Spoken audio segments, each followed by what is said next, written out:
and welcome back to my channel. Today's video is one that I have been promising for a while now. I am sharing my breastfeeding journey. So for reference, I am a first-time mum and a midwife, and Evie, my daughter, is now 20 and a half months. She was born on the 29th of July 2022, so she's just over a year and a half old now. We are still breastfeeding just. I think it's probably not got long left at all, but it has been such an incredibly rewarding journey. It's obviously not always been easy, and I think it's really important to share that part of it as well, because I think although it's an incredibly natural human thing, it's also incredibly difficult at times. And even as a midwife, I have had some really difficult times where I've had to seek real support, and I've had some real struggles with it. So yeah, wanted to kind of share my experience of breastfeeding as a first-time mum. I actually don't think being a midwife has benefited me massively in this journey. Obviously there's going to be things that I kind of knew about beforehand, but actually some of the difficulties that I came across weren't things that I was familiar with as a midwife. So although I think there are definitely going to be points where I have benefited from being a midwife, I don't think it has benefited me as much as I maybe thought it would.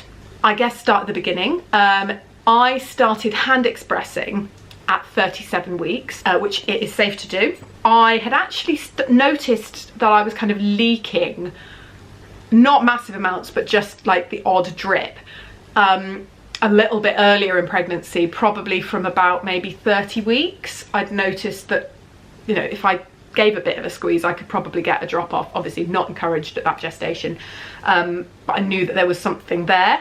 So I started hand expressing at 37 weeks and was really impressed. I think the first night I did it, I got 0.7 mils off, which sounds like such a small amount, but it's actually, it would be quite normal at that gestation to get nothing. So I was thrilled. And I did it, yeah, 37 weeks, 37 and 1, 37 and 2. So 3 nights where I just spent probably not very, like half an hour, 40 minutes, telly on, sitting on a ball, hand expressing, and that was it. I kept that colostrum that I'd expressed, and again it was all similar kind of amounts, you know, half a mil, 0.7. It wasn't anything dramatic at all. I kept those in the freezer just kind of as a just in case, which we actually ended up using when Evie was a little bit jaundiced, so that was really nice to have that as a backup, and Matt could give that to her, which was nice. So yeah, hand expressed, and then I went into labour at 37 and 3. Which I really wasn't expecting. I thought I would go over. If you haven't seen my birth story, I really recommend watching it. I will link it up here.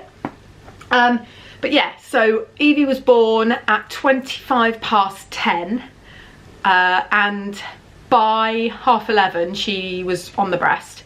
That was really, like, within the first hour she was delivered straight onto my chest, and I don't think she left skin to skin contact for the first 3, 4, 5 hours.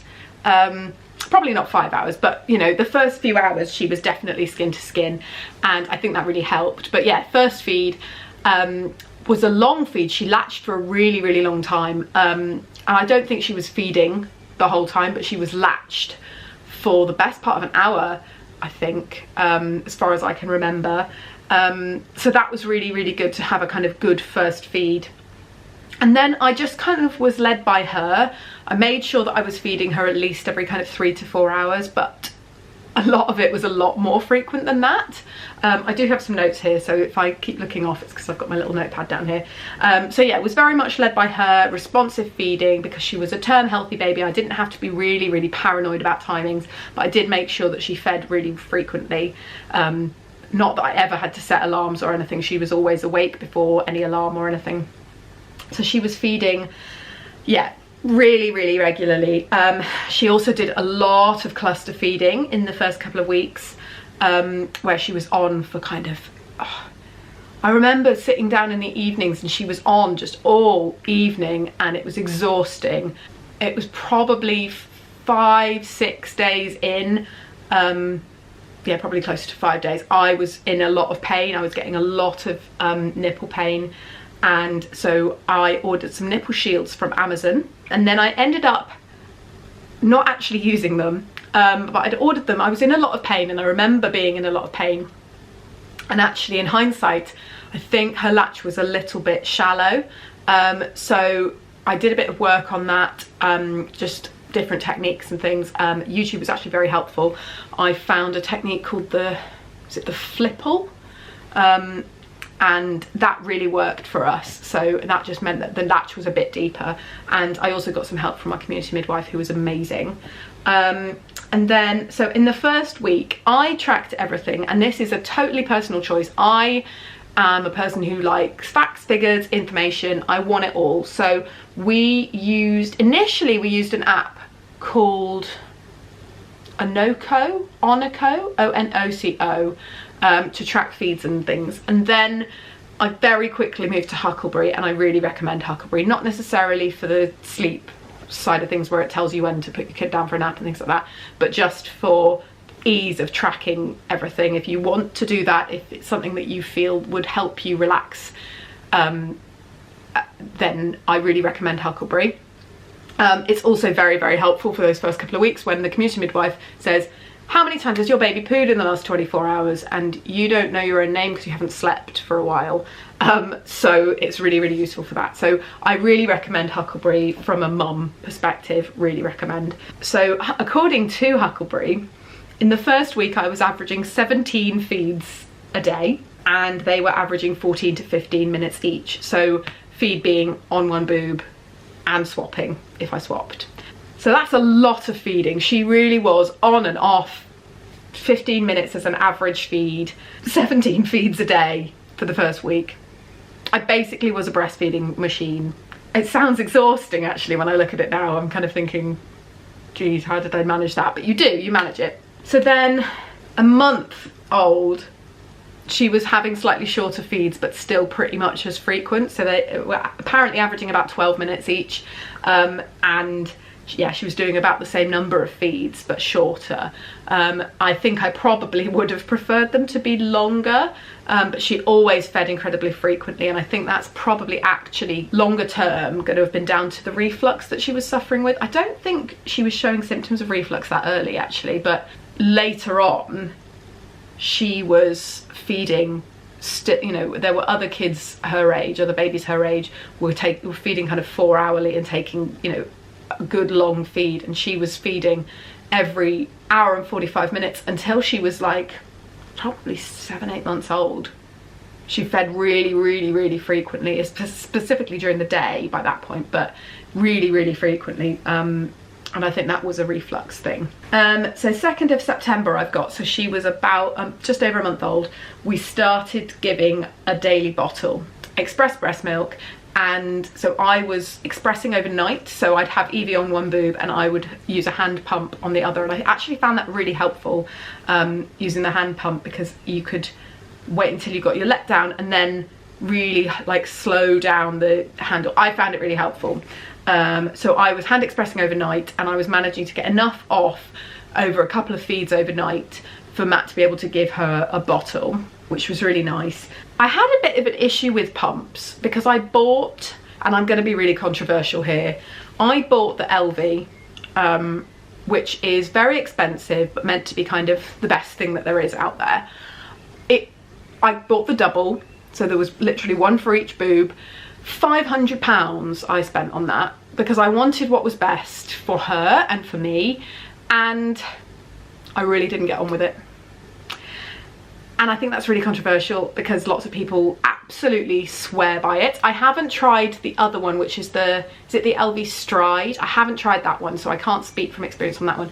And obviously it's only my own personal experience. I know lots of people have got on really, really well with the LV, but for me, I found that it didn't drain anything from me, hardly at all. And I found that afterwards I could pump with a hand pump and get loads off, so it wasn't doing the job. It wasn't that there was nothing there, it just wasn't doing the job. I tried reaching out to their support and they were very, very helpful, and their customer service very, very good. Offered me lots of different advice and troubleshooting and things, and it just did not work for me. So I then went into the hospital and spoke to the infant feeding team at the hospital and tried a couple of pumps with them while I was in, and there was an Arlo one and a Medela, and I ended up borrowing the Medela hospital grade one from them for a couple of weeks just to see how I got on with it, and I really got on with it. But my god, it is absolutely massive and it is so loud. It does, you know, it literally brings up images of feeling like a cow because it is just this grr, grr, grr. It sets your teeth on edge. So I ended up kind of resorting to the hand pump, and that, because I wasn't pumping loads, I wasn't pumping to store a lot, I was just kind of anything that was left I was freezing, but I was just pumping for 1 bottle a day, so it wasn't causing a huge amount of issue. I would say the LV, I can't remember what it's called, is it the curve that sits in your bra, and it's like you push the air out and it creates a tiny bit of vacuum. I got on really well with that. It's not powered, it's just like a Hacker but LV. I got on better with that than the actual Hacker that I owned. So I would really recommend that because it literally sits in your bra with a little bit of suction. You feed on the other side, and then I ended up with like 20, 30, 40 mils. It worked really well for me. So the LV pump didn't work. I haven't tried the Stride, but the LV curve I really got on with. So yeah, pumping a bottle every day, and Matt was giving that at bedtime, which was really lovely, and I think also helped us get a tiny bit longer at night time because she would take a bigger amount from the bottle than I thought she was getting from me. I don't know, because my breasts aren't see-through. It would be really useful, I think, if you could see how much is in your breasts and how much they're getting, but biology hasn't worked that bit out yet. So yeah, by 2 months she was averaging slightly longer feeds, slightly fewer. I've got 14 in a 24-hour period. So yeah, getting there, but still quite a lot of feeding. I was a bit of a boob monster at that point. There was just a lot of, my boobs were out all the time. And it gradually got a bit more manageable over the next few months. She was doing slightly longer feeds but slightly fewer feeds. She always fed really regularly, particularly during the day. I would say we got slightly longer stretches at night, but not really, you know, 2 hours maybe, sometimes 3, and that was it. Whereas during the day, every hour and 45 minutes, bang on, she was hungry. And as I said, I think that might be a refluxy thing. And then 6 months, actually I think it was more like 5 months. It was just before Christmas. She was born end of July, and literally Christmas week was bloody miserable. My battery's about to run out, so I'm just going to change my battery. And I'm back. So yeah, as I was saying, Christmas week was bloody miserable. I remember it really, really vividly. 23rd of December, I went to the Christmas market with Matt and some of the couples from our NCT group. Lovely, really lovely day. And then and I fed totally normally that day. And then that evening, I started getting some pain in my right breast. I think it was, I can't remember which one. Kind of just thought maybe she just had a bit of a rubbishy latch or something at a certain point, and thought not a lot of it. And then over the next few days, so into like Christmas Eve, Christmas Day, Boxing Day, it was getting excruciatingly painful to feed on that side. And it wasn't pain in the breast, it wasn't a mastitis-y type pain, it was specifically in the actual nipple, and it was so painful. If it had been a latch thing, I would have expected to see blistering or something, and there was nothing. I couldn't see anything, but it was so painful. It was a good couple of days off. It must have been the 27th or 28th of December. I was trying to see what was going on, trying to see if there was any kind of blistering or anything, and straight after a feed I could see this kind of whiteness to the end. And I'm sorry if this is TMI, but this is something I hadn't ever come across even as a midwife, so I want to share about it because I couldn't find anything about this online, and it was excruciatingly painful. And I'll be honest, it nearly stopped me breastfeeding because I was getting to the point where I was dreading any time she was going to feed on that side. I was dreading it, and I really didn't. So I'm going to share it. On the end of my nipple, straight after a feed, I could see this kind of whiteness, and then within 5 minutes it was gone. Really weird. So I thought maybe it's like a circulation thing, or I don't know. Painful as. It was happening every time she fed, and then actually over the next kind of 24 hours I was noticing that the whiteness was getting much more, straight after a feed and then disappearing again. And I'd had these things throughout kind of the last, from about maybe 2-3 months. I was occasionally getting these kind of blocked ducts, but not in the breast, right at the end of my nipple, where I was getting this kind of, I would feel this kind of solid section of boob where it was obviously completely full of milk and it wasn't draining. I would pump, nothing would happen, and then I'd have a look and see this kind of white blob at the end of my nipple, and would squeeze it like a whitehead. It would come out like a little solid blob, like it does when you've got a blackhead, like a really solid bit.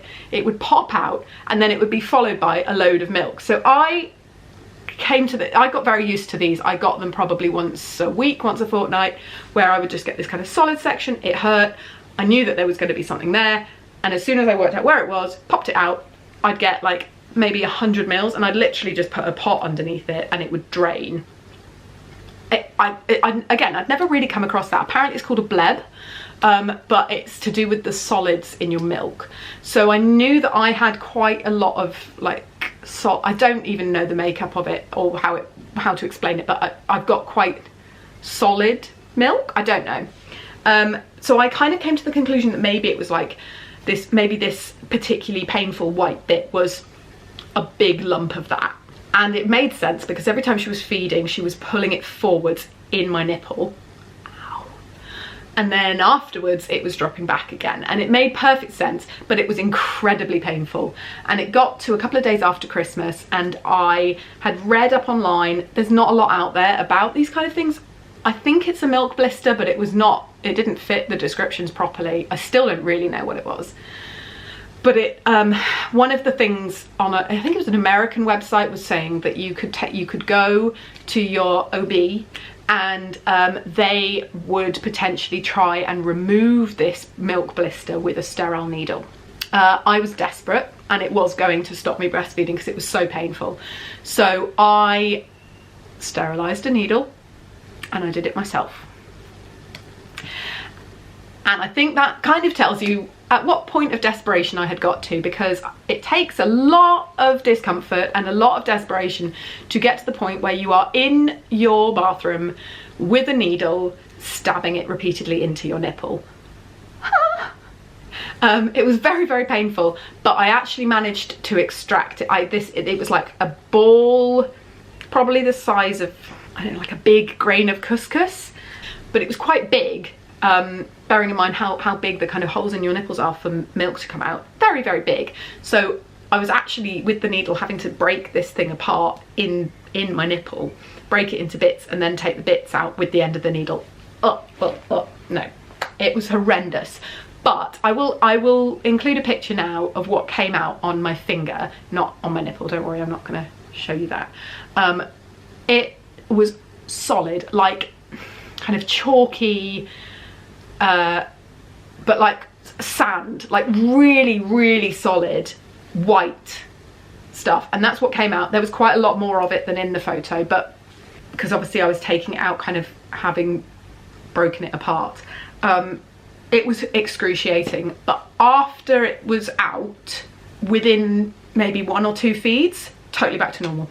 I'd never come across it. The internet doesn't seem to really know much about it, but that's what that was. It was horrendous, but then it was gone. I would say don't try that at home.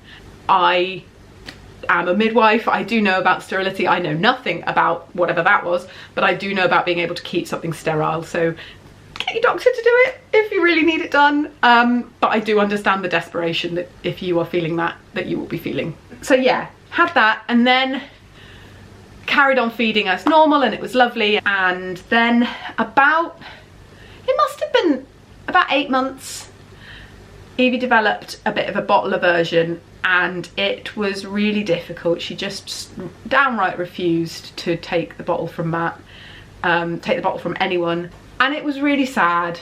It was about a month, maybe 6 weeks, and she just wouldn't touch it. And obviously that was quite a nice thing for Matt to be able to do, but it got to the point where she literally would scream if she saw the bottle. We think that initially we think that it came from trying to give her some Gaviscon when we first thought about reflux as a as an issue, because she did struggle quite a lot with reflux. And I think we were trying to get the Gaviscon into her, and the instructions for baby Gaviscon don't really go very well with breastfeeding. So we had a few issues with that, and she decided she didn't want to take a bottle ever again. We managed to get it back. After about 6 weeks, she started taking a bottle. I did reach out to the Breastfeeding Network, I did reach out to the health visitor, and no one really had very helpful suggestions. So we kind of were left to our own devices, but we got there in the end. She did take a bottle again for a short period of time, and then probably once she turned, it must have been about 1, that was it. She didn't want a bottle ever again. But then she was eating food and drinking water, and so it was fine. It wasn't an issue. It was just from an emotional perspective, particularly for Matt, because he'd been feeding her a bottle every night. Suddenly she didn't want that, and that was quite hard. What else was I going to mention? Oh, so the only other thing really that I wanted to talk about in this video regarding breastfeeding journey, obviously now Evie is 20 months. For probably, must be 3 months now, we've just been on a feed in the morning. She hasn't fed to sleep at night time, probably since she was about 13, 14 months old, which again was part of our kind of difficulties with her sleep.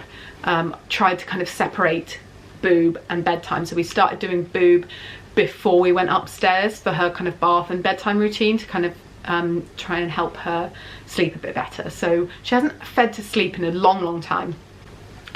However, she does feed first thing in the morning when I'm here. If I'm on a night shift or whatever, then if I'm going to work really early, then obviously she doesn't. But yeah, she still feeds first thing in the morning. And so the only other thing was going back to work. Obviously I went back to work. I was 14, 15 months postpartum, because we moved house, so I got a little bit extra. But went back to work, and at the point of going back to work, I was looking for a new pump, because I wanted a pump I could take to work. I hadn't got on very well with the LV, as I mentioned. I didn't really want to take a manual pump. I didn't really think I'd be getting massive volumes off. It was just more about the stimulus and not letting my supply drop. And because at that point she was still feeding, she was feeding at night time as well, so it was probably maybe 5 or 6 feeds in 24 hours, but a few of them were overnight. And I think I was anxious not to let my supply drop. I wanted to find a good portable pump, ideally wearable. I'd seen online the Willow, which is American. You can't get it in the UK, and I was gutted because it looks amazing. It's really, really well reviewed. However, they don't do it in the UK. But I spoke to a company called Fraupaw, not sure how you pronounce it. I will link them in the description below. But they do a wearable breast pump, and it is phenomenal, and I love it. It's really good. It pumps straight into the actual cup. It goes in your bra. I mean, it's bulky, but it fits in your bra, and then you can pour it straight from the pump. It's got a tiny little spout kind of integrated into the design, so you pour it straight from the pump into a bag, a bottle, whatever you're going to put it in. It is so intuitive in the way that it works. It's really, really good. The programs on it are great.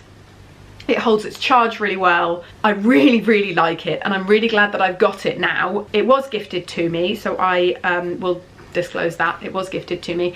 However, I wouldn't recommend it if I didn't absolutely love it, and I absolutely do. The other massive, massive benefit of this particular pump is that it has an exceptionally brilliant price point. I'm going to pull up the website now because I can't remember exactly how much it is, but I remember thinking, oh my god, that is so affordable. It is $89.99. That is amazing. Bearing in mind, I tried the LV, which is £250 for one. This is 90 quid for one. My mind is completely blown by it. I am so glad I have it. It also comes with a free midwife service. I didn't use this because I am a midwife, and also I was like over a year postpartum.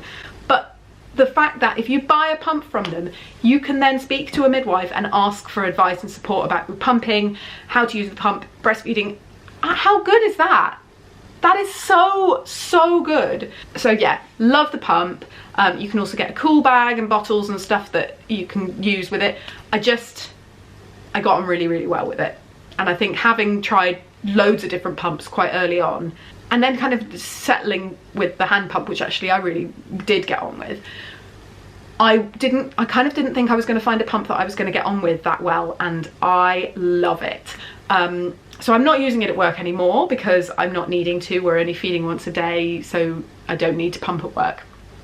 But for a good few months, I was pumping at least once, if not twice, at work during the day, and it's just brilliant. I was able to sit in the break room and have my lunch with my pump on. I wasn't having to expose myself. It was wearable. I love it. And then I was able to just take it out, pour into a bottle, job done. There was no complicated anything. It just, oh, I love it.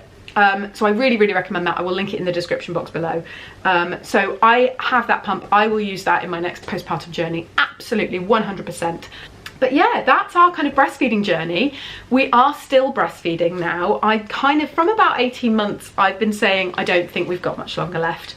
And I still don't think we've got much longer left, but she's still going. It's very much only first thing in the morning, and it's probably only for 4 to 5 minutes.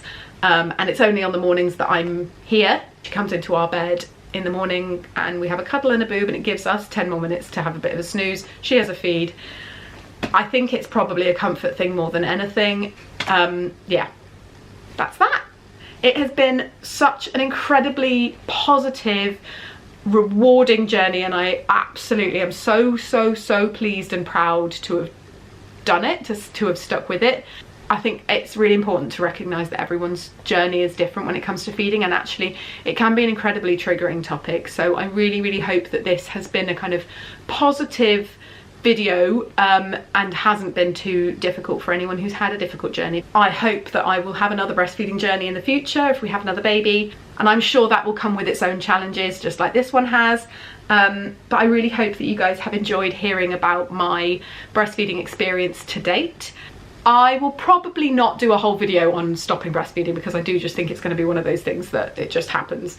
But I will share with you guys at some point in a vlog or something when it does stop. It's been an amazing journey, and I'm really proud of myself to have done it and to have got this far. Yeah, I think that's all I had to say. If you have enjoyed this video, please like and subscribe, and I will see you very soon for the next one.